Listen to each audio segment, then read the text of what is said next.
దేవుడు ఇచ్చిన ఈ చక్కటి సమయాన్ని బట్టి దేవునికి ముందుగా దేవాది దేవునికి మనకిచ్చిన స్థలానికి, సమయానికి, ప్రకృతి యొక్క అనుకూలతకి ఆ దేవాది దేవునికి ముందుగా కృతజ్ఞతాస్తుతులు చెందుతాం.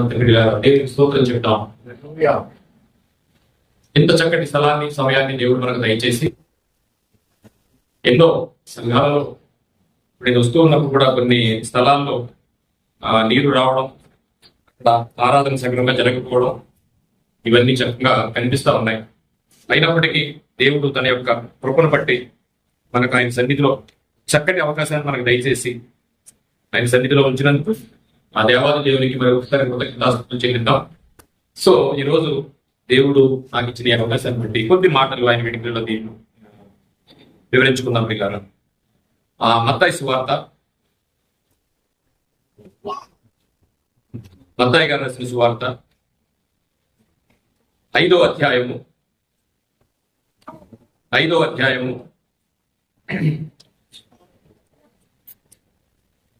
3వ వచనం 4వ వచనం చదువుకుందాం. పిల్లలు, ఆత్మ విషయమై దీనులైన వారు ధన్యులు, పరలోక రాజ్యము వారిది. చాలా బాగుంది. 3వ వచనం చదవండి. ఆత్మ విషయమై దీనులైన వారు ధన్యులు, పరలోక రాజ్యము వారిది. 4వ వచనం. దుఃఖపడు వారు ధన్యులు, వారు ఓదార్చబడుదురు. ఇది సాక్షాత్తు సర్వేశ్వరుడైన యేసు ప్రభు వారు తన సత్శరీరుడుగా ఉండగా చేసిన ప్రసంగం. ఆయన ప్రసంగంలో మాట్లాడుతున్న ఒక అద్భుతమైన ప్రపంచాన్ని ప్రభావితం చేసిన ఈ కొద్ది మాటలు ఈ ప్రపంచాన్ని ప్రభావితం చేసింది. అలాంటి మాటల్లోనే మనం 2 మాటలుగా ఈ రోజు మనం తీసుకుంటున్నాం. ఏమిటంటున్నాడంటే, ఆత్మ విషయమై దీనులైన వారు ధన్యులు, పరలోక రాజ్యం వారిది. దుఃఖపడు వారు ధన్యులు, వారు ఓదార్చబడుదురు.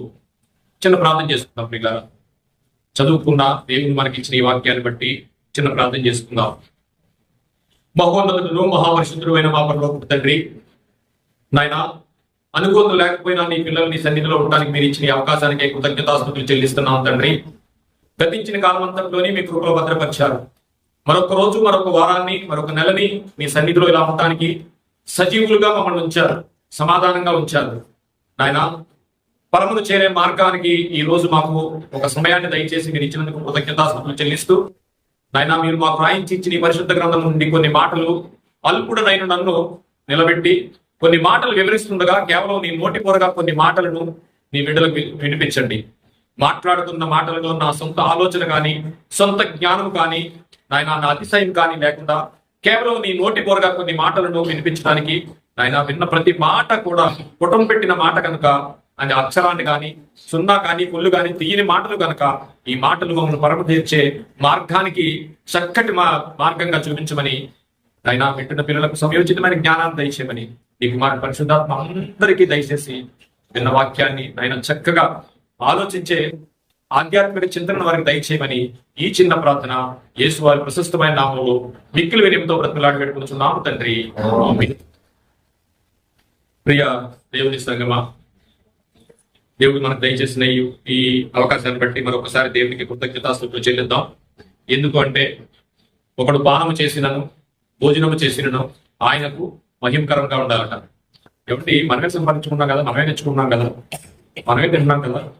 ఈ భోజనం చేసిన దానికి ఆయనకి మహిమతి ఏంటంటే, ఆయన సెలవు లేక ఒక వ్యక్తి బ్రతుకుట సాధ్యం కాదట. సో ఏది జరిగినా ఆయన ఆధ్వర్యంలోనే జరుగుతుంది కనుక దేవునికి మహిమకరంగా కొన్ని మాటలు మనం మాట్లాడుకుందాం. ఈరోజు ప్రపంచాన్ని మనం చూసినట్లయితే అనేక సమస్యలు ప్రపంచానికి ప్రాంతాల వారీగా కనిపిస్తూ ఉంటాయి. పిల్లలు బయటికి వెళ్ళి ఒక వ్యక్తిని అడిగితే, అయ్యా నీ సమస్య ఏంటి అనగానే, నా ఆర్థిక పరిస్థితి బాగోలేదండి అంటాడు. మరో ప్రాంతానికి వెళ్ళి మరొకరిని అడిగితే, హాస్పిటల్ దగ్గరికి వెళ్ళి ఒక రోగిని ఇంతయ్యా సమస్య అంటే, అయ్యా నేను రోగంతో బాధపడుతున్నాను, ఈ అంటు రోగాలు అనేవి చాలా విపత్తు కలగజేస్తున్నాయండి అంటాడు. సరే, ఇక్కడి నుంచి వెళ్ళిపోయి మరో ప్రాంతానికి వెళ్ళి ఏంటయ్యానో పంజాబ్ అడిగాం అనుకోండి, మనం ఎలా లేగితే మా పిల్లల్ని ఎలా కాపాడాలని అవసరంలో తెలియట్లేదండి, ఇక్కడ అంతా యుద్ధ వాతావరణం ఉందండి, ఉగ్రవాదం అంటే మా సమస్య అంటాడు. మరో చోటకి వెళ్తే ప్రకృతి గురించి మాట్లాడతాడు.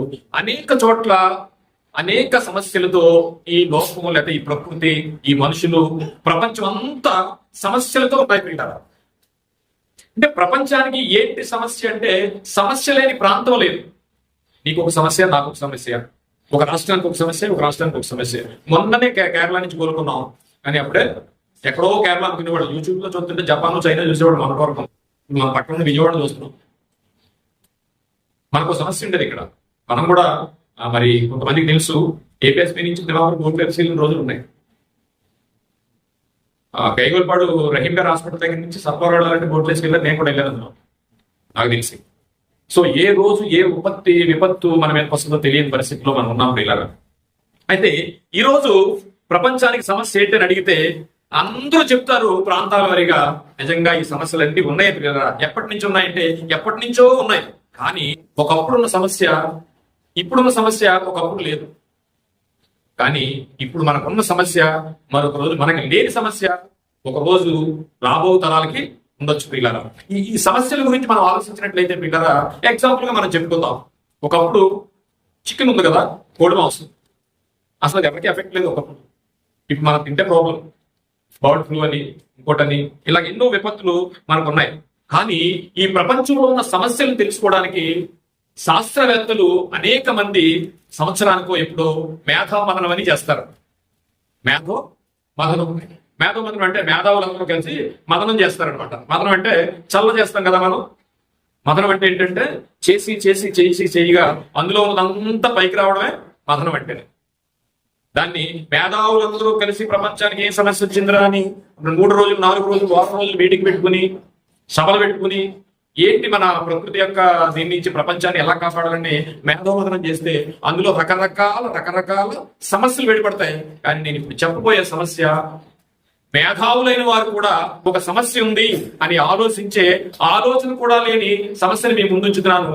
అంత మేధావులు కూడా ఈ సమస్య తెలియకుండా బ్రతుకుతుంది. లోకం అనేది చాలా విడ్డూరంగా, ఆశ్చర్యంగా ఉంటుంది. నా పాయింట్ అర్థమైంది కదా. ప్రపంచానికి సంబంధించి మేధావులందరూ కలిసి ఒక ఆలోచన చేస్తారు. అది ఇండియా గురించి కాదు, అమెరికా గురించి కాదు, కెనడా గురించి కాదు, ప్రపంచ మేధావుమథనం అంటారు దాన్ని. మేధావులందరూ కలిసి ప్రపంచానికి వస్తున్న విపత్తుల గురించి అప్పుడప్పుడు 6 రోజులు మీటింగ్లు జరుగుతుంటే అందులో మహా సైంటిస్టులు ఉంటారు. అందులో ఆ మేధామథనంలో ఏం జరుగుతుందంటే కొన్ని సమస్యలను తీసి, ప్రపంచానికి జరుగుతున్న కొన్ని సమస్యలను తీసి, కొన్ని యుద్ధాలను తీసి, దాని గురించి ఒక విచిత్రమైన ఆలోచన చేసి ఇలా చేయాలని సమస్యలు మాత్రమే తీసి ఆ సమస్యకి పరిష్కారాన్ని చేసేదే మేధోమథనం అంటారు. ఇప్పుడు నేను ముందు సమస్య ఉంచిపోతున్నాను. ఆ సమస్య ఎంతమంది ప్రపంచంలో మేధావులు ఉన్నా కూడా ఆ సమస్య గురించి ఆలోచించుకోవడమే చాలా ఆశ్చర్యకరం, దురదృష్టకరం. ఈ రోజున అంశం ఏంటంటే లోకమెరుగని లోతైన మర్మం, లేకపోతే లోకమెరుగని లోతైన సమస్య ఏంటి రాసుకోగలిగితే, లోకమెరుగని లోతైన సమస్య ఏంటి? మనకు అన్ని సమస్యలు తెలుసు. ఒకడు ఉగ్రవాదం అంటాడు. ఇప్పుడు మీరు వెళ్ళి నిన్ననే మొదలైంది, ఇజ్రాయేలీలే ఎదురు తిరిగారు. ఎందుకంటే ఏంటి ఇది, ఇలా చంపేసుకుంటే ఎలా కుదురుతుంది అని వాళ్ళు ఏంటంటే రోడ్లు ఎక్కిరవచ్చు. ఇప్పుడు ఆ దగ్గరికి వెళ్ళి అడిగితే సమస్య ఏంటంటే మాకు యుద్ధం సమస్య ఏంటంటే, యుక్రెయిన్ అడిగితే మాకు యుద్ధం సమస్య ఏంటంటే, కాకినాడలో ఉన్న సమస్య ఏంటండి, మన కుటుంబంలో ఉన్న సమస్య ఏంటి, ఇప్పుడు విజయవాడలో ఉన్న సమస్య ఏంటి, ఇలాగా ప్రపంచవారీగా ఎన్నో సమస్యలు ఉన్నాయి. ప్రతి సమస్య గురించి మేధావులైన వాళ్ళు ఆలోచన చేస్తున్నారు. కానీ ఒక్క సమస్య గురించి మాత్రం ఏ మేధావులు కానీ ఈ ప్రపంచం కానీ చేయట్లేదండి. కానీ ఈ సమస్య ఏంటో తెలియాలంటే బైబిల్ పట్టుకున్న వాళ్ళు మాత్రమే ఆ సమస్య గురించి ఆలోచిస్తారు. ఏమిటయ్యా సమస్య అంటే అందుకు బైబిల్ పట్టుకున్న వారు మాట్లాడాల్సిందంటే, ఈ మధ్యకాలంలో చాలా మంది వాట్సాప్ పంపిస్తూ ఉంటాం. ఏంటంటే ఏం పంపిస్తామంటే వార్నింగ్లు పంపిస్తాయి, జాగ్రత్త మీరు అదేదో వస్తుందట. వీళ్ళ ఇంట్లోకి ఏం చెప్పడం, ఊళ్ళో ఓడికి పంపిస్తూ ఉంటాడు. ఏంటి, వర్షం వస్తుందంట మీరు జాగ్రత్తగా ఉండండి, సునామీ వస్తుందంట జాగ్రత్తగా ఉండండి. కొంతమంది పంపిస్తుంటారు. కోవిడ్లో చూడండి, ఇంకేం పని లేదు, ఇంట్లో కొంచెం తెగ పంపించేసి ఈ మందులు వాడండి, ఆ మందులు వాడండి, అన్ని వాడేసి అని కోవిడ్ రాకుండా చచ్చిపోయిన ఉన్నారు. ఈ వాట్సాప్ లో పంపించే అలవాటు నీకు ఉంది కదా. కొంతమంది జాగ్రత్తలు పంపిస్తారు, కొంతమంది ఇది వాడండి అంటారు. ఎలా లెగితే ఇప్పుడు పేషెంట్లు కన్ఫ్యూజ్ అయిపోయి చచ్చిపోతున్నారు. ఎందుకంటే మధ్య చచ్చినట్టు రోడ్డు చెప్తారు, ఇంకొక అప్పరాగా రోడ్డు చెప్తారు, సుబ్బారాగా రోడ్డు చెప్తారు. ఒకే విషయాన్ని 4 కొనాలని చెప్తారు. వీడికి ఏం అర్థం కాక ఏం చేయకుండా ఆగిపోతున్నాడు.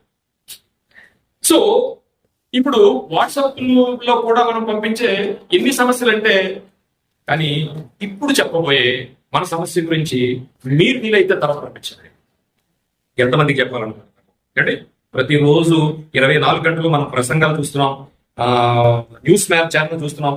ప్రతి విషయంలో మనకి ఏం కనిపిస్తూ ఉంటదంటే అండి, అనేక మంది అనేక జాగ్రత్తలు పంపిస్తూ ఉంటారు. ఆ సమస్య గురించి ఇప్పుడు మనం ధ్యానించిపోయే సమస్య గురించి ఏ ఒక్కరు మాట్లాడరు, కానీ మీకు షేర్ చేసే అలవాటు ఉంటే ఒక సమస్యని ఈ రోజు మీకు ముందు ఉంచుతాను, ఆ సమస్య గురించి ఈ లోకానికి షేర్ చేయండి అని మాట్లాడుతూ ఏమంటాడంటే, ఆ సమస్య గురించి ఎవరు చెప్పారు, ఎప్పుడు చెప్పారు, ఎందుకు చెప్పారు. అర్జెంటుగా మన గ్రంథాన్ని ఓపెన్ చేసినట్లయితే ఒక చక్కటి వాక్యాన్ని మనం చూసుకుందాం ప్రియులారా. అదే ఆదికాండము 4వ అధ్యాయము 7వ వచనం. ఆదికాండము 4వ అధ్యాయము 7వ వచనం.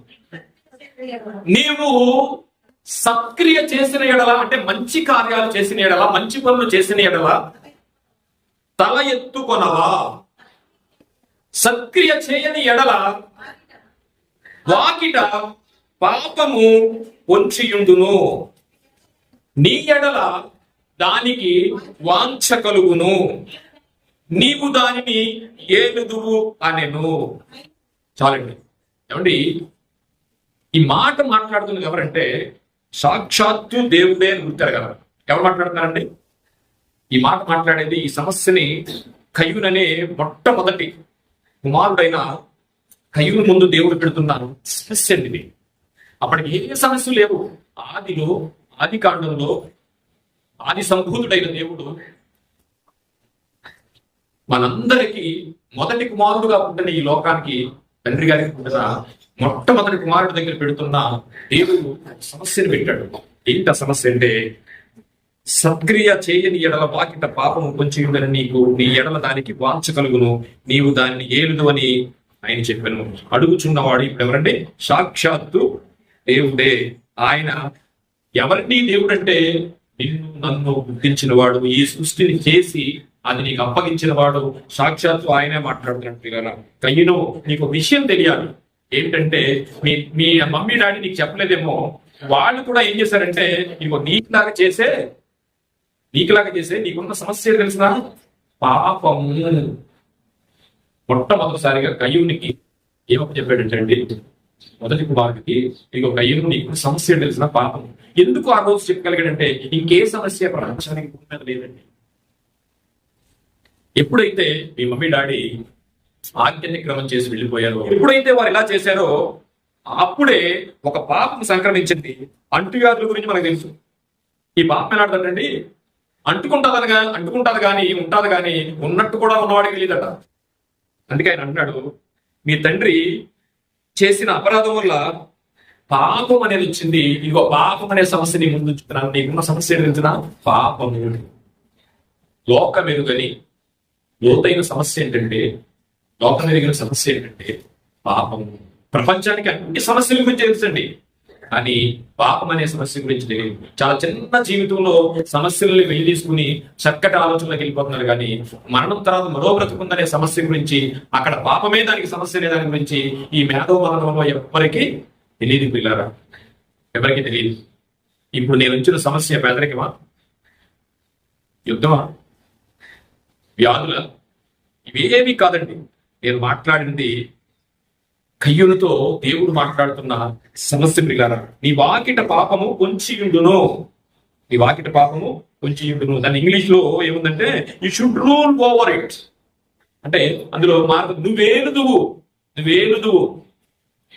నీకు చిన్న విషయం చెప్తాను. అర్థం ఏంటి? అది నేలును అంటే ఏంటండి? నీకు ఒక ఎగ్జాంపుల్ చెప్తాను. సరదాగా ఉంటది కదా అని మందు తాగుతాడు. మందు తాగిన తర్వాత కొంతసేపు వరకు ఎలా ఉంటుందంటే, చక్కగా వేరే ఆడుతుంటాడు, చక్కగా ఉంటది. పాత అన్ని గుర్తొస్తుంటాయి, లేదా కొత్త అన్ని గుర్తొస్తుంటాయి. ఇంట్లో చక్కటి మాటలు మాట్లాడుతుంటారు. చాలా మంది భార్యలు కూడా ఎంజాయ్ చేస్తూ ఉంటారు ఆ చక్కటి మాటలకి. అప్పుడు ఒక మాట్లాడినట్టు ఒక మాట్లాడుతూ ఉంటాడు. అందుకని చక్కగా ఎంజాయ్ చేస్తుంటారు. వీడు కూడా ఎంజాయ్ చేస్తుంటాడు చక్కగా మందు తాగి. తర్వాత ఇంకొక అరగంట తర్వాత పరిస్థితి మారిపోతుంది. ఏం మారిపోతుంది? ఏం మాట్లాడుతున్నాడు వీడు తెలియదు. ఎంతసేపు ఏం చేశాడు? దాన్ని ఎంజాయ్ చేశాడు, ఏడాడు. ఇప్పుడు అదే అవుతుందండి. మీకు అర్థమైందా పాపం ఎలమెంట్ ఏంటో? అర్థమైంది అనుకుంటున్నాను నేను. మందు తాగేటప్పుడు బాగానే ఉంటాడండి, ఒక అరగంట బాగానే ఉంటాడు, గంట కూడా బాగానే ఉంటాడు. ఆ తర్వాత అదే అవుతుంది ఏంటి, ఎక్కడ పడతా తెలియదు, ఏం చేస్తా తెలియదు. అది పాపం అంటే. పాపం నీ నేలతాదంటే అర్థం ఏంటంటే లిమిట్ గా తాగితే పర్వాలేదు, వాళ్ళు లిమిట్ లో ఉంటే పర్వాలేదు, అంతకు మించితే ముందు ఎంజాయ్ చేసేద్దాం అనుకున్న వీడిని ఎంజాయ్ చేస్తాడు. ఇప్పుడు అర్థమైంది అనుకున్న పాపం ఎలాగ అది చెప్తున్నాడు ఆయన. పాపము నిన్ను ఏలును, నీవు దాన్ని ఏలాలి, నువ్వు దాన్ని ఏలాలి. అంటే ఏలంటే పాపం వచ్చి నటించుకోలేదని చేసుకుంటున్నారు. యొప్తా గారు ఉన్నారు, ఆయన వంకరి జనాల మధ్యలో ఉన్నాడట, ఆయన అంటించుకోలేదట. చూడండి, మీకు ఉదాహరణకి ఏంటంటే మనం పాపం ఏలుతుంది అంటే అర్థం ఏంటంటే, ఇదిగో మందు తాగినట్టు మీకు చూపించాను. చక్కగా అవుతాడు, బాగానే ఉంటాడు, చక్కగా మాట్లాడతాడు, అక్కడ అయితే పర్లేదు, ఆడు కింద తీసుకెళ్తాడు. ఒక అరగంట పోయిన తర్వాత ఆయన ఇంకెవడం తీసుకెళ్ళాలి. అలాగే ఇక్కడ యేసుప్రభు వారు పాపుల మధ్యలో తిరుగుతున్నాడని ఎంతో మంది శాస్త్రంలో పరిచయాలంటారు, కానీ ఆయన పాపాన్ని అంటించుకోలేదు. పిల్లరా, చెప్తా కదా, ఒక చిన్న విషయం చూపిస్తాను చూడండి. న్యాయాధిపతుల గ్రంథం ఒక వాక్యాన్ని చదువుకుంటే మనకు క్లారిటీ వస్తుంది. న్యాయాధిపతుల గ్రంథం 11 వచ్చింది. న్యాయాధిపతులు 11:3. యోప్తా ఏమండి, యోప్తా తన సహోదరుల యొద్ద నుండి పారిపోయి తోపు దేశమున నివసింపక అల్లరి జనము యోప్తా యొద్దకు వచ్చి సంచరించుచుండేది. చూసారా, కానీ యోప్తా ఎక్కడ కూడా పాపం ఏలదామని వచ్చింది ఆయన దగ్గరికి, అల్లరి జనం ముందు పడ్డాడు వెళ్ళి, కానీ ఈయన ఆ అల్లరిని అంటించుకోలేదు. అంటే ఈయన ఏం చేశాడు, పాపం ఆయన ఏలలేదు, కానీ నువ్వు ఏలాలి, నీ చేతిలోకి రావాలి. ఒకసారి చెప్పినట్టున్నాను, శోధన అనగానే మనకి ఏమొస్తుందంటే, హన్నాన్ని తీసుకుందాం అనుకోండి, హన్నా తోటికోడల నుంచి తనకు శోధన వచ్చింది. శోధన రావడం వేరు, శోధనలో పడడం వేరు. మనం నేర్చుకోవాల్సింది ఏంటంటే, శోధనలో పడకుండా ఉంటాం. శోధన రాకూడదని ఆలోచించకండి, శోధన రాకూడదని ఎప్పుడు ప్రార్థన చేయకండి. ఎందుకంటే శోధన నీ చుట్టూ ఉంటుంది, శోధన నీ పక్కనే ఉంటుంది, శోధన నీ జేబులో ఉంది. ఇప్పుడు ఆడవాళ్ళకైతే హ్యాండ్ బ్యాగ్ లో ఉంటుంది. శోధన నీ చేతిలోనే ఉంది, శోధన ఇప్పుడు ఉంటుంది. శోధన రాకూడదని ప్రార్థన చేసామనుకుంటే నీకు బైబిల్ అర్థం కాలేదు, శోధన ఏంటి అర్థం కాలేదు. మరి శోధనలో పడకుండా, శోధన రావడం వేరు, శోధనలో పడడం వేరు. నువ్వు నేర్చుకోవాల్సిన శోధనలో పడకుండా, శోధన నీకు రాకుండా కాదు, శోధన ఇప్పుడు నీకు చుట్టూ ఉంటుంది. చిన్న ఉదాహరణ చెప్తాను. ఒకసారి చెప్పిన గుర్తు నాకు, ఇక్కడ నాకు 10,000 రూపాయలు కావాలి. చాలాసేపు ప్రార్థన చేసుకున్నాను, మొత్తం మీద ఇల్లు దిగి కిందకు వచ్చాను. మా వీధిలో 10,000 రూపాయలు కట్ట దొరికింది నాకు. వెంటనే కూడా అక్కడ కూడా మోకరించాను నేను. ఏమని, అయ్యా నీవు ఎంత గొప్పవాడు, నాకు 10,000 కావాలని నీకు తెలుసు, నువ్వు అంత జ్ఞాని, మా ప్రార్థనలన్నీ నీకు తెలుసు అని అక్కడే ప్రార్థన చేయలో పెట్టుకున్నాను. ఎవరితో ఇద్దామని వెళ్ళాను. అక్కడికి వెళ్ళిన తర్వాత 10,000 బైక్ తీశాను. దాని వెనక ఒక చిన్న స్లిప్ రాసి ఉంది. ఏమిటా స్లిప్, ఎవరు పడేస్తున్నాడో అడ్రస్ ఉంది. నీ అప్పు నీకు శోధన కావచ్చు, కానీ నువ్వు శోధనలు పడకూడదు. అర్థమవుతుందండి? శోధన ఎప్పుడు ఉంటుంది, శోధనలో పడకుండా ఉండాలి. ఇప్పుడు శోధన రావడం ఏంటి, నీ చుట్టూరు అనేకమైన ఆర్థిక పరిస్థితులు ఉండొచ్చు, అనేకమైన ఫ్యామిలీ అఫేర్స్ ఉండొచ్చు, అనేకమైన రకరకాలు ఉండొచ్చు, కానీ మందులో పడకూడదు. ఇక్కడ డబ్బులు దొరికాయి అంటే నువ్వు ఇవ్వడానికి వెళ్ళావు కదా అక్కడికి, దాని మీద ఏముంది, ఇది ఎవరు పనిచేసుకున్నారో ఉంది. ఇప్పుడు శోధన వచ్చింది నీకు, శోధనలో పడతావా, శోధన జయిస్తావా? పాయింట్ అర్థమైంది అనుకుంటాను. ఇప్పుడు నువ్వు శోధన జయించాలంటే ఆ డబ్బులు తీసుకెళ్లి ఎవరిదైతే అడ్రస్ ఉందో వాళ్ళకి ఇవ్వాలి. మనకి వెంటనే శోధనని ఆ దేవుడి కంటే ఎక్కువసారి మనం శోధన గురించి మాట్లాడుకుంటుంటాం. శోధన ఇప్పుడు ఉంటది, కానీ నువ్వు శోధన పడకుండా ఉండాలి. ఆ డబ్బులు అతనికి ఎవరైతే వ్యక్తి పడేస్తున్నాడో ఆ వ్యక్తి నువ్వు ఇవ్వగలిగితే శోధనలో పడలేనట్లు లెక్క, ఇవాళ హీరో. నువ్వు శోధన చేయించినట్లు లెక్క, దేవుడు నిన్ను చూస్తాడు. కానీ ఆ అడ్రస్ అయితే పక్కన పడేసేసి మన పరిమాణం చేసుకున్నాం అనుకోండి, శోధనలో పడినట్టు. ఇంకా అందుకని అన్నాడు, నీ వాకిట పాపం పొంచి ఉన్నది, అది నిన్ను ఏలును. చాలా క్లారిటీగా ఆలోచించండి, అది నేలతాది. ఇప్పుడు మనకు సమస్య ఏంటంటే, మన దేని గురించి మాట్లాడుకుంటుంటే లోకానికి తెలియని లోతైన సమస్య ఏంటంటే పాపము. లోకానికి తెలియదండి విషయం. చిన్న విషయాల గురించి సమస్య చేసుకుని ఎంతో పెద్ద చేసుకుని ఆలోచించేస్తారు. 2 సంవత్సరానికి నువ్వు దారి చేసుకుంటావు తెల్లార్థం. కానీ అసలు సమస్య మనకి మరణించిన తర్వాత స్టార్ట్ అవుతుంది. ఈ సమస్య గురించి లోకానికి తెలియదు, లోక వెలుగులో అది మరణం. అది బైబిల్ పట్టుకున్న వాళ్ళకి మాత్రమే తెలుసు. ఇంకొక ఇన్ఫర్మేషన్ కూడా, బైబిల్ పట్టుకుంటే కాదు, బైబిల్ మీద పట్టు ఉంటాయి. చాలా విషయాలు మనకు తెలియదు, పాస్ అయిపోతూ ఉంటాయి. కానీ ఈ బైబిల్ మీద ఖచ్చితంగా మనం ఎక్కడికి చేరాలో ఆ మార్గానికి వెళ్ళే మార్గానికి సంబంధించిన శాస్త్రాన్ని మనకు పట్టుండాలి ప్రియులరా. అంటే కయ్యను నీకు తెలీదు, నీకున్న సమస్య పాపము. ఆయన సారాంశంగా అనమాట. ఈ ప్రపంచానికి తెలియదు నీకున్న సమస్య ఏంటి తెలిసిన, నువ్వు పాపము నీకున్న సమస్య. ఇంకేమీ లేదప్పుడు నీకు. మీ మమ్మీ డాడీ నీకు చెప్పలేదు, చెప్పారో లేదో నాకు తెలియదు, పక్కన పెట్టేసి. కానీ నీకున్న సమస్య ఏంటంటే పాపం అని. ఎప్పుడు ప్రవేశించింది ఈ పాపం అని మనం ఈ సమస్య గురించి మాట్లాడితే ఉగ్రవాదానికి, పేదరికానికి, బాంబులకి, యుద్ధానికి, అన్నిటికీ మనకున్న సమస్యలన్నిటికంటే ముందే ఈ సమస్య మానవ జీవితాల్లోకి వచ్చింది ప్రియులారా. అసలు భాష అంటే ఆ సమస్య అనే పదం పుట్టక ముందే, భాష పుట్టక ముందే ఈ పాపం అనే సమస్య మనిషిలోనికి వచ్చేసింది ప్రియులారా. అది తండ్రి అయిన ఆదాముని వదలలేదు, అబ్బమ్మని వదలలేదు, తన పిల్లల్ని కూడా వదలలేదు ప్రియులారా. ఆది దంపతులకి మొట్టమొదటి సంతానాన్ని ఆ పాపం ఏం చేసింది తెలిసిన, మడ్ర చేసేసింది ప్రియులారా. ఈ ప్రపంచంలో పాపం పుట్టినప్పుడు ఏం చేసింది తెలిసిన, ఎప్పుడైతే కయ్యూను నువ్వు చేసాడో దాని తర్వాత జరిగింది ఏంటంటే మొట్టమొదటి సంతానం హంతకుడిగా మారిపోయాడు. ఇప్పుడు ప్రపంచాన్ని తినేస్తున్న సమస్య ఏంటంటే పాపము.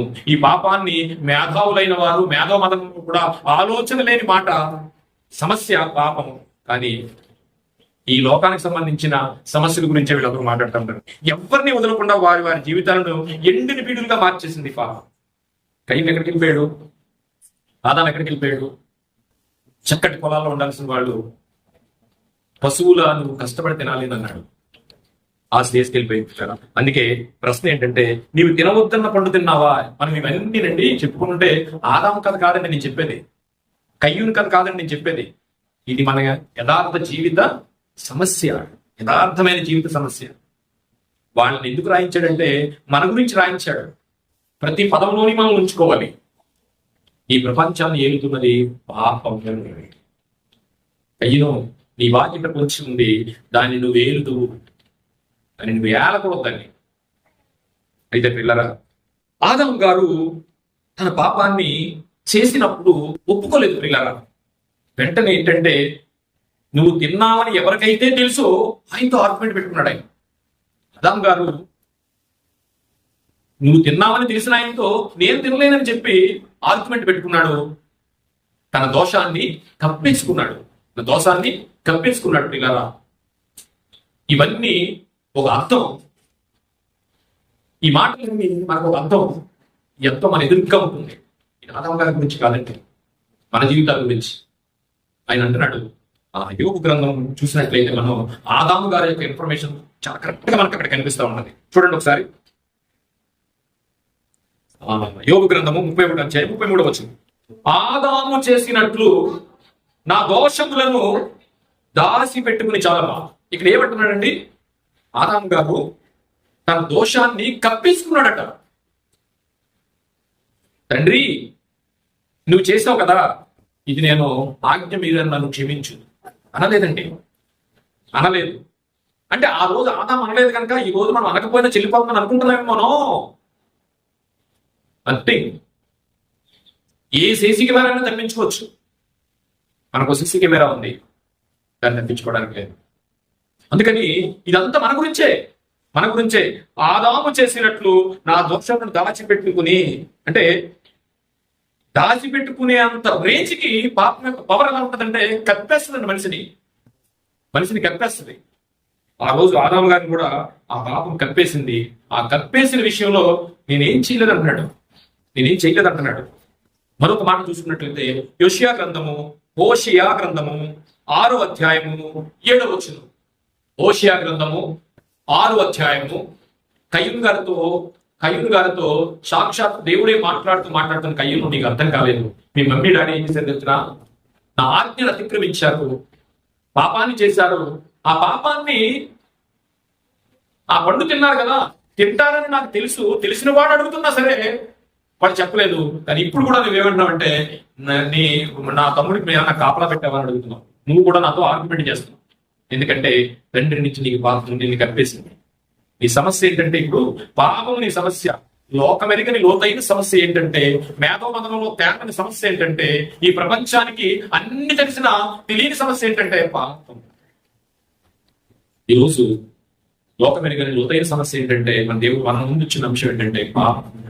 ఆ పాపం గురించి కయ్యంతో దేవుడు మాట్లాడతాడు. మీ నాన్న ఏం చేశాడు తెలిసిన? ఆదాము చేసినట్టు నా దోషము దాచిపెట్టుకున్నాడు మీ డాడీ. అదే యెషయా గ్రంథంలో కూడా చూసినట్లయితే ఆదాము చూడమది యెషయా గ్రంథము 6వ అధ్యాయం 7వ వచనం, ఆదాము నిబంధన మీరినట్లు వారు నా ఎదుట విశ్వాసఘాతకులై నా నిబంధనను మీరి ఉన్నారు. ఎంత ప్రాజెక్ట్ పెట్టుకున్నాడండి దేవుడు ఆదాము మీద. ఆది యందు భూమి ఆకాశం సృష్టించిన వారిని సృష్టించిన ఇది సృష్టించిన అలా తీసుకొచ్చి 28వ వచనం దగ్గరికి వచ్చినడికి మొత్తం అంతా నీకే అన్నాడు. ఆ ప్రాజెక్ట్ అంతా ఏమైపోయింది? అదే మాట్లాడుతున్నాడు.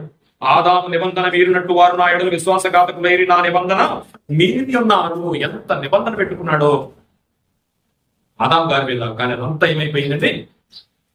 ఏమైపోయిందంటే నిబంధన మీరిపోయి ఎలాగయ్యారట? ఆయన ఆజ్ఞను మీరిన వాళ్ళకు పేరు పెట్టాడట, విశ్వాసఘాతకులై. ఎందుకంటే అంత పెద్ద పదాన్ని వాడేసాడంటే, ఈ రోజు నువ్వు భోజనం చెయ్యాలన్నా అయిందే, నువ్వేం చెయ్యాలన్నా అయిందే. మనం అనుకుంటాం ఒక్కొక్కసారి నేనేదో చేశానో, ఆయన సలహా లేక, ఆయన ఘనత లేక మనం ఏమీ చేయలేదు కదా. ఆయన ఆశీర్వాదం లేకపోతే, ఆయన ఆశీర్వాదాన్ని కాపాడుకోవడానికి మన జీవితాన్ని ఆయనకి అర్పించుకోవాలి. నన్ను ఒకసారి ఒక ఆయన అడిగారు, ఎందుకంటే ఈ మాట నన్ను క్వశ్చన్ చేశారు. ఏంటి సార్, అదే మనం పట్టుకున్నాం, తెచ్చుకున్నాం, భోజనం చేసుకున్నాం, దానికి ఇంక పెద్ద అంటే దానికి అంత పెద్ద వాక్యాన్ని దేవుడికి ఉపయోగించాలా అని అడిగాడు అన్నమాట.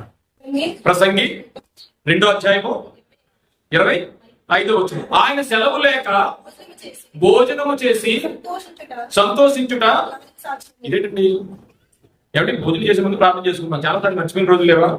ఆయన సెలవులు తీసుకున్నాడు. మనం మంచుకోలేదు అసలు, ఆయన ప్రార్థన చేయము. బాగా మంచుకోవడం అనుకోండి, ఇంక ప్రార్థన కూడా చేయము, మర్చిపోతాం వినంతాం. ఇంకా ఆయన సెలవు తీసుకోవాల్సిన అవసరం ఏంటి ఇక్కడ? ఇలాంటి ప్రశ్న ఏదో ఒకటి వచ్చింది నాకు సరే చాలా సార్లు అండి. అప్పుడు విషయం ఏంటంటే, ఆయన సెలవు లేకంటే ఆయన సెలవు ఇచ్చాడు. మనకి ఏం చెప్పాడు? మాంసాన్ని ఎలా తినమన్నాడు? మాంసాన్ని ఎలా తినమన్నాడండి? అతిథిలా వాడమన్నాడు. సామెతల గ్రంథంలో ఉన్నది, అతిథిగా మాంసాన్ని తినండి అని అన్నాడు. ఇంకోటి మాట కూడా చెప్పాడు, మాంసం తినేవాళ్ళతో స్నేహం చేయొద్దన్నాడు. ఎందుకనట? మాంసం తింటే జబ్బు వచ్చేస్తాయి, ఆడితో ఉన్నట్టు ఖచ్చితంగా తినాలి, చెయ్యొద్దు అన్నాడు. అది పక్కన పెట్టేసిస్తే, నువ్వు భోజనం చేసిన తర్వాత మితముగా తినమన్నాడు, అతిథిలా తినమన్నాడు మాంసాన్ని. అంటే అతిథి అనగా చుట్టం ఎప్పుడు వస్తాడు? రోజు వస్తాడా? అప్పుడప్పుడు తినమన్నాడు. అతిథిలో వాడమన్నాడు. నేను ఆయన చెప్పిన సమాధానం అన్నమాట. అతిథిలో వాడమన్నాడు అంటే అప్పుడప్పుడు తినమన్నాడు. తిన్నప్పుడు కూడా ఇంకో మాట చెప్పాడు ఆయన, మితముగా తినండి అంటే కొందరు ఎక్కువ తినేయకండి, తక్కువ తినండి. మీరు అలా తింటే ఏమవుద్దా? ఇప్పుడు తెల్లారేటప్పటికి మోషన్స్ అవుతున్నాయో, తెల్లారేటప్పటికి అన్నం అరగలేదో ఎందుకున్నారు? ఆయన ఇచ్చిన 2 ఆజ్ఞలు ఆయన పాటించుకోవాలి. ఆయన 2 సెలవులు ఇచ్చాడు మనకి. ఏంటంటే అతిథిగా తినండి, మితంగా తినండి. ఈ 2 కాకపోతే ఏమవుతుంది? సైన్స్ చెప్తాను మీకు. 11 గంటలకు వెళ్ళేసి ఫుల్గా పలాదీని పడుకున్నారనుకోండి, ఏమో తెలుసండి, మీరు పడుకుంటారు కానీ ఎవరో కిడ్నాప్ బయలుదేరితే మనిషి ఆరోగ్యం ఉండాలంటే ఏం చేస్తున్నా, పెందలాడ తినేసి అరిగే వరకు ఉండి అప్పుడు పడుకోవాలి. మీతో పాటు మీరు ఎవరో పెట్టి పడుకుంటారు. అలా కాకుండా దొరికింది కదా అని ఫుల్గా తినేసి 11 గంటలకి ఎండ మంచం ఎక్కేసారు అనుకోండి, ఏం జరుగుతుంది తెలిసిన? అప్పుడు లెగుతాయి. ఏం లెగుతాయి? ఆడే తినడం మనకెందుకు లేని ఎనుకోవట, ఇవి కిడ్నీ, లివర్ ఉన్నాయి. అవి లెగిసి తెల్లవారు పనిచేస్తాయి. కానీ ఇది తిన్న మామూలు విషయం కాదు, మామూలు గురించి కాదు కదా. ఎంతసేపు పనిచేస్తాయి? వాటి కొంత ఉంటుంది. నిజమే నేను చెప్పేది, కొంత ఉంటుంది. ఆ కొంత చేసి చేసి చేసి కిడ్నీకి ఇన్ఫర్మేషన్ ఇస్తుంది. అప్పుడు కిడ్నీ ఫిల్టర్ చేస్తుంది. ఈ రెండింటికి కూడా అందదు. ఏ 4 గంటలకి 2 చేతులు ఎత్తేస్తాయి. అప్పుడు ఏం జరుగుతుందంటే మనిషికి 2 రకాలు జరుగుతాయి తిన్న డోసును బట్టి. ఒక రకం అయితే మోషన్స్ అయిపోతాయి, ఎందుకంటే ఇది అరగట్లేదు కనుక తిన్న ఇంగ్రీడియంట్స్ బట్టి. ఒక హెల్త్ లో అయితే మోషన్ అవ్వదు. ఫుల్గా తిన్నవాడికి 2 అవుతుంటాయి, ఇది మీకు తెలుసు. మోషన్ ఒక అన్నం అనేస్తుంది, లేకపోతే బొందైనా అయిపోతుంది. ఈ 2 జరుగుతాయి. ఎందుకు ఇది జరిగింది? ఆయన సెలవు లేకపోతున్నారు. ఆయన సెలవు ఏంటి? చుట్టంలా తినండి, మితంగా తినండి. అర్థమైందండి? ఆయన సెలవు లేక తింటే భోజనం అరగంటే ఇదేనండి.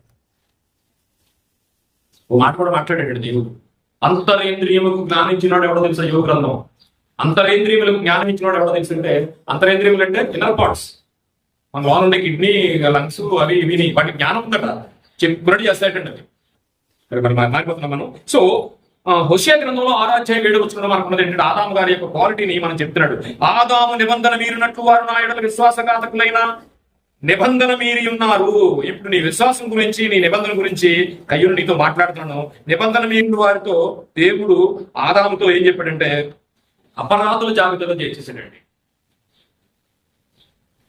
శోధన రావడం వస్తుంది, శోధన నీ చుట్టూ ఉంటది, శోధన నీ నెత్తి మీద కూర్చుంటుంది, శోధన నీ చేతిలోకి వచ్చేస్తుంది.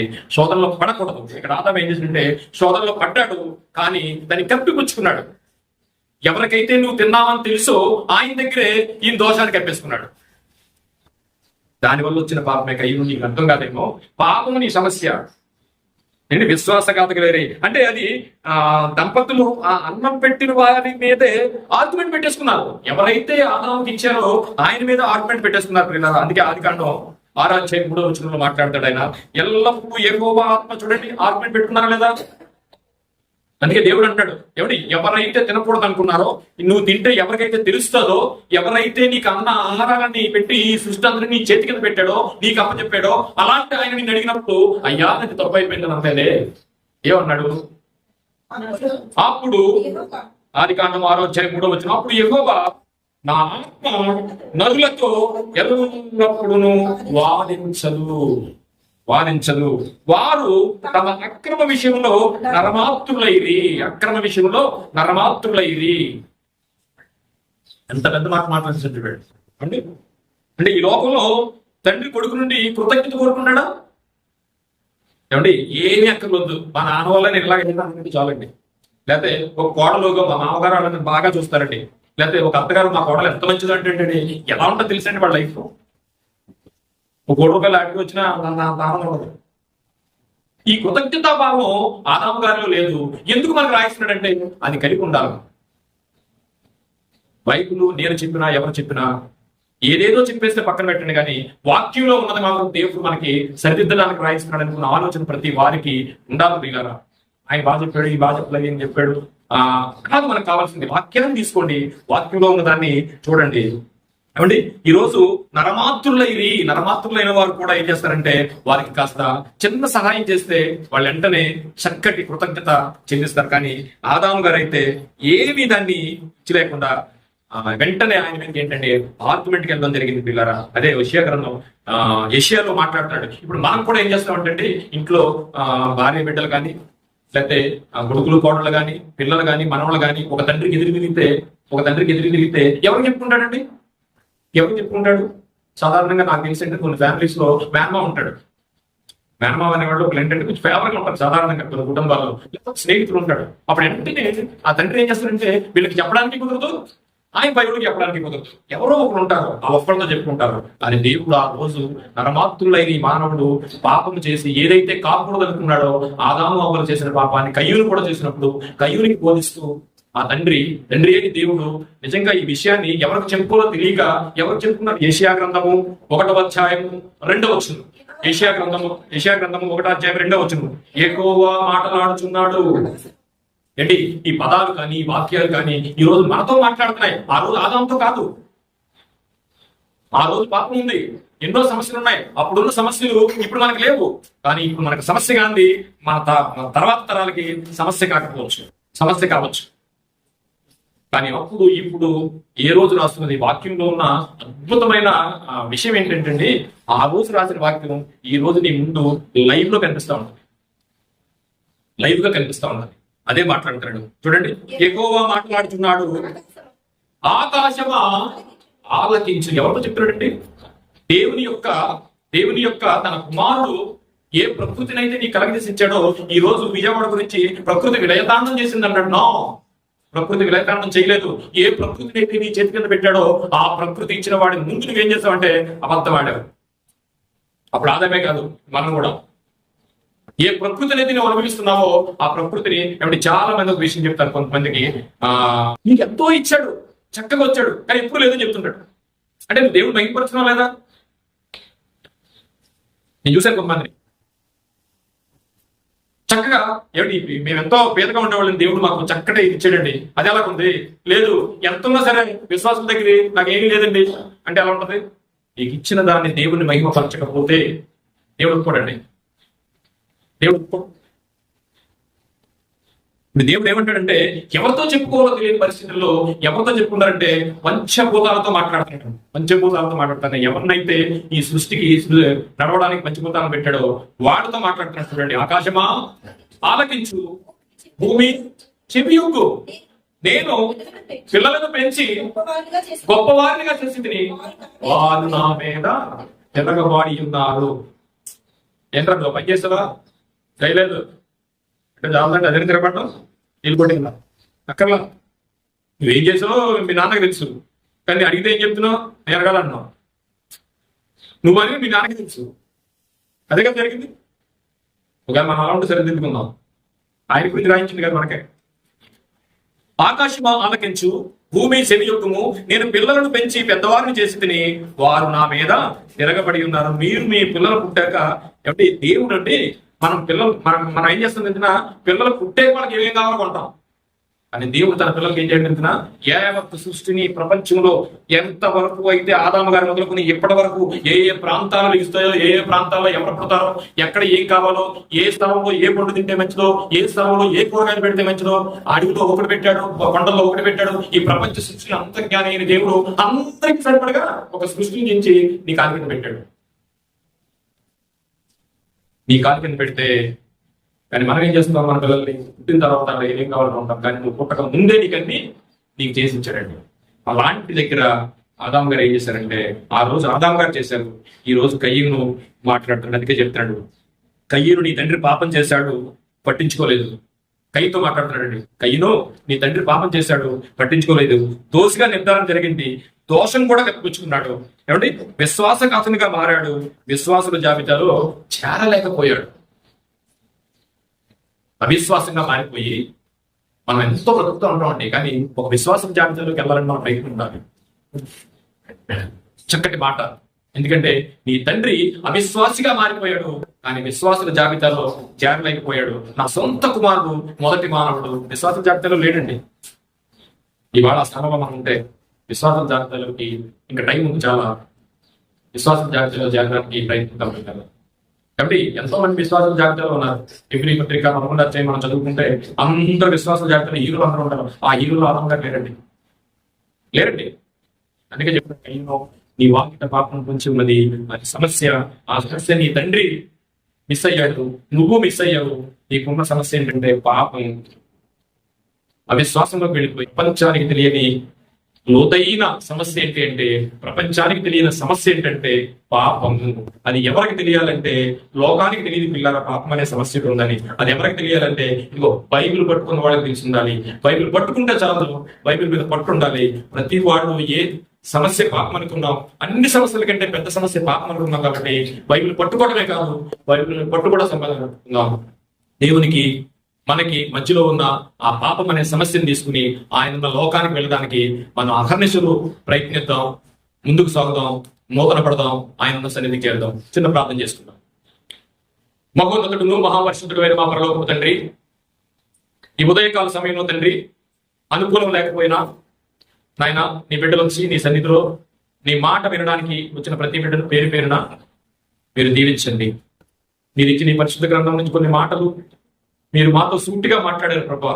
ఇన్నాళ్ళు మాకు ఎన్ని సమస్యలున్నా అవే సమస్యలు అనుకున్నాం, కానీ ఈరోజు మా జీవితాలకు, మా క్రైస్తవ జీవితాలకు, మా జ్ఞానానికి, మేము ఎక్కడికి చేరాలో, మా గోల్కి, మేము చేరాల్సిన నిరీక్షణకి అసలు సమస్య ఏంటో మాతో సూటిగా మాట్లాడారు. ఈ చిత్తం అయితే ఈ రోజు నుంచి ఆయన ఆ సమస్యకి దూరంగా ఉండటానికి, ఆ సమస్యలో కూలిపోకుండా ఉండటానికి, ఆ పాపం అనే సమస్య నుంచి ఆ దోషాన్ని కప్పుకోకుండా ఉండడానికి మాకు నిజాయితీని, నీతిని, పరిశుద్ధతను సమస్తాన్ని మాకు దయచేసి నడిపించమని ఈ చిన్న ప్రార్థన యేసువారి ప్రశస్తమైన నామంలో మిక్కిలి వినయంతో బ్రతిలాడి పెట్టుకుంటున్నాం తండ్రి. అందరికీ వందనాలండి.